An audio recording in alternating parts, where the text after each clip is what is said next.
Alors, merci pour cette invitation-là. Je pense que c'est un grand plaisir pour les chercheurs de pouvoir justement présenter nos résultats à des gens qui peuvent les utiliser tout de suite.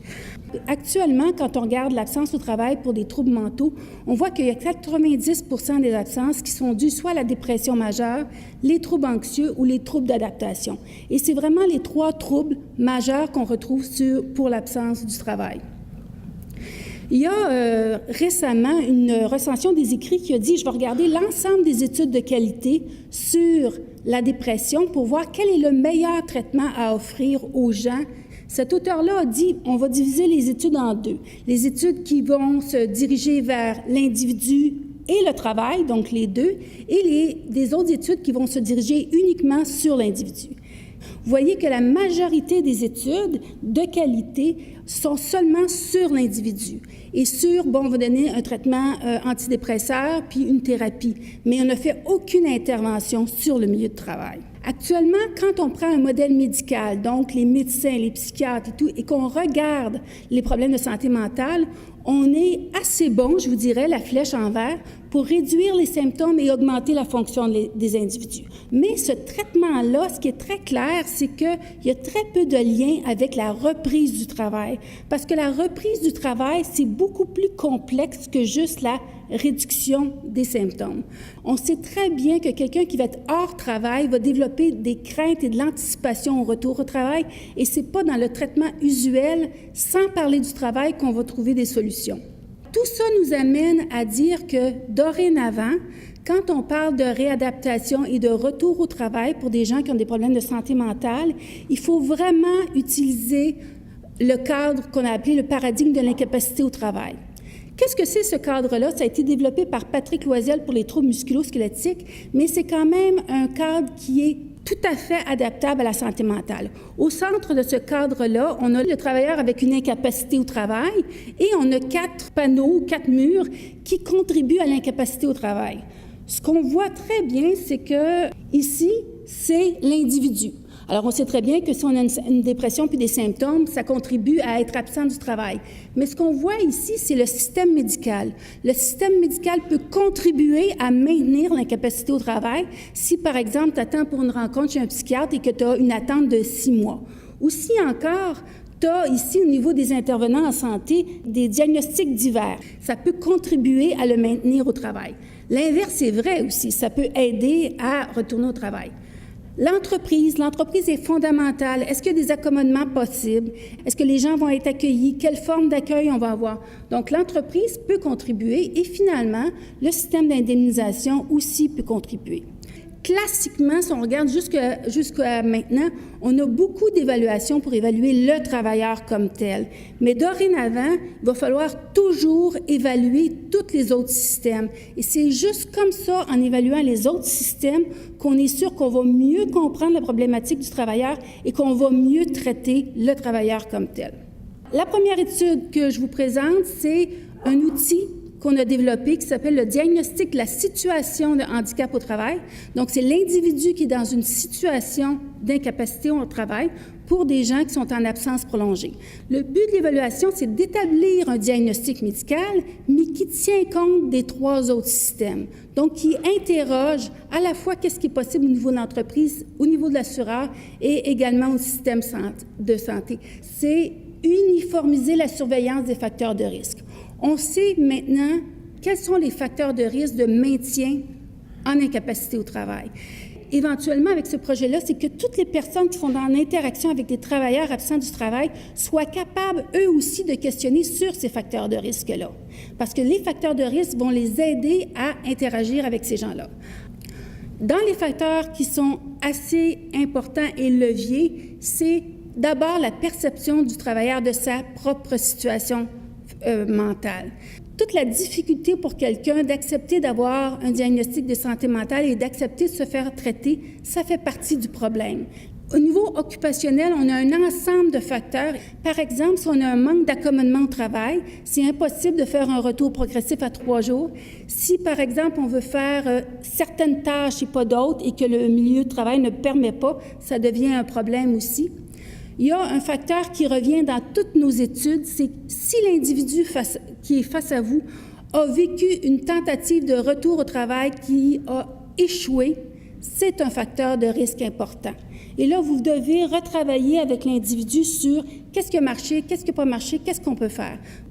On en a parlé plus tôt aussi, si l'individu part du milieu de travail et qu'il y a des conflits relationnels très importants, mais si on retourne dans cette situation-là, ça ne marchera pas. Dans une étude antérieure, on a démontré que la façon que tu quittes ton travail, si tu es en conflit avec les autres et tout ça, ça va donner une perspective de la façon que tu vas pouvoir retourner. Si tu es en conflit, ça va être difficile, mais si au contraire, ton départ a été expliqué et bien géré, ça va être plus facile. En finissant, d'autres facteurs occupationnels, si par exemple il y a des craintes importantes face au retour au travail, il faut les adresser. S'il y a une perception de surcharge de travail, il faut l'adresser. Donc, c'est tout un ensemble de facteurs de risque qu'il faut questionner à l'individu avant de lui proposer une intervention comme telle. Et il y a aussi le dernier système. Donc, vous voyez qu'on a fait le tour là, de mon modèle théorique. Au niveau de l'assureur, est-ce qu'il y a une action légale? On sait que toute forme de contestation peut être très mal vécue par le travailleur. Quand on a fait cette première étude-là sur le DSHT, on a fait des entrevues au niveau des superviseurs et Pierre Lemieux, qui cette année s'est intégré à l'équipe, a continué à faire des entrevues et a mis en fait des paradoxes qui sont importants. Entre nous, les cliniciens, chercheurs, on pense que ce qu'il faut faire, voici, et ce que les superviseurs vivent dans leur milieu de travail. Alors, je vous en nomme juste 3. Lorsque quelqu'un est absent pour un trouble mental, il faut absolument maintenir un lien avec le travailleur. Il faut le rappeler très rapidement et surtout éviter l'exclusion du milieu de travail. Ça, c'est très clair dans la littérature. Ce qu'on voit, c'est que les superviseurs disent, dans le fond, il y a des entreprises qui décident de donner une consigne qui est absolument interdite de communiquer avec le travailleur, que ça pourrait être vu comme du harcèlement et qu'il ne faut jamais aborder le problème de santé mentale à moins que le travailleur le fait. Donc, vous voyez deux extrêmes qui ne vont pas du tout ensemble. On dit que, dorénavant, il faut former les superviseurs à mieux communiquer avec une personne qui a un trouble mental. Quoi dire à une personne? Comment on peut aborder le problème? C'est quoi les meilleures attitudes? Et ça, au niveau des États-Unis, il y a une étude qui est extrêmement forte là-dessus qui dit qu'il faut absolument faire ça, former les superviseurs. Ce qu'on voit dans la pratique, parfois, c'est qu'on dit aux superviseurs, surtout, tu n'abordes pas le sujet et surtout, tu n'es pas censé savoir que c'est un problème de santé mentale. Fais avec, mais aborde pas ça. La dernière chose que moi, je trouve fondamentale et sur laquelle je voudrais mettre l'emphase, c'est que dans le fond, on est beaucoup dans une pratique de retour progressif au travail. Et je pense que les médecins font ça, les superviseurs doivent accueillir ça et le faire parce qu'on pense qu'un retour progressif au travail, c'est la bonne solution. Mais en fait, si le superviseur reçoit le travailleur, puis il n'est pas vraiment au courant de ses capacités et qu'il doit vraiment l'intégrer à son monde, c'est extrêmement difficile. Donc, il y a des superviseurs qui nous disent « Mais si mon travailleur arrive, c'est parce qu'il est capable de travailler, c'est pas parce qu'il est en réadaptation au travail. Donc, j'ai des attentes de performance dans ce cas-là. » Donc, et moi, je dis comme thérapeute, mais non, il faut laisser les gens faire des retours thérapeutiques au travail. Donc, vous voyez, il y a des attentes complètement différentes. Le programme de retour au travail. Alors, on a très longtemps travaillé avec le modèle de Sherbrooke, donc travaillé avec les troubles musculo-squelettiques pendant 10 à 12 ans environ. La problématique des troubles musculo-squelettiques qu'on recevait, c'est des gens qui avaient une comorbidité, donc qui avaient souvent à 90% des dépressions. Donc, on a beaucoup travaillé avec ça. Quand on regarde juste la santé mentale, donc pas un trouble musculo-squelettique avec un problème de dépression, mais vraiment juste la santé mentale, ce qu'on voit au Québec, là, comme pratique courante actuellement, c'est que le retour progressif est fait par les généralistes, où on dit, bon, voilà, je pense que tu es capable de retourner, je te donne 3 semaines à 3 jours, puis après ça, 4 jours. Et c'est fait sur une bonne volonté en pensant qu'un retour progressif, ça va être une bonne solution. Je pense que le retour progressif au travail a un objectif d'être thérapeutique, mais ne l'est pas toujours. Ça dépend un peu comment il est fait. Une des difficultés avec les retours progressifs qui sont comme 4 semaines, 3 jours, c'est que dans le fond, il y a très peu de suivi et il n'y a pas beaucoup de progression dans l'augmentation des exigences de travail. Tantôt, je vous disais, à chaque fois qu'on retourne quelqu'un au travail, il faut voir à sa marge de manœuvre, il faut voir aux exigences. Dans un scénario comme ça, on ne tient pas vraiment compte de ça.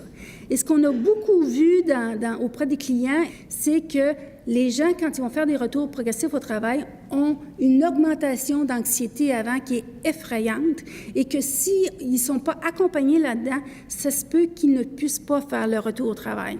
Donc, une anticipation qui est extrêmement forte. Si on essaie de voir c'est quoi les deux concepts du retour progressif au travail et le retour thérapeutique au travail, c'est souvent dans les milieux de travail, le retour progressif, on s'attend à ce que le travailleur, s'il revient 3 jours, il soit productif comme il était 3 jours avant le problème de santé.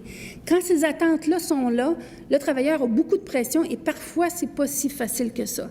Quand on parle du retour thérapeutique au travail, on dit qu'on va utiliser le travail pour l'entraînement au retour au travail et que chaque tâche qui sont décidées là vont aider le travailleur à se remettre, à se réactiver au niveau du travail.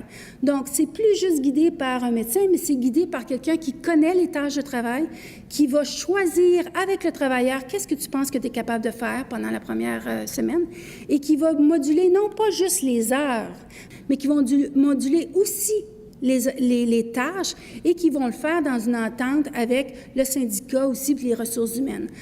Quand on fait un retour thérapeutique, à mon sens, il doit avoir une évaluation hebdomadaire, ça peut être un téléphone, juste pour vérifier les tâches et l'augmentation des tâches.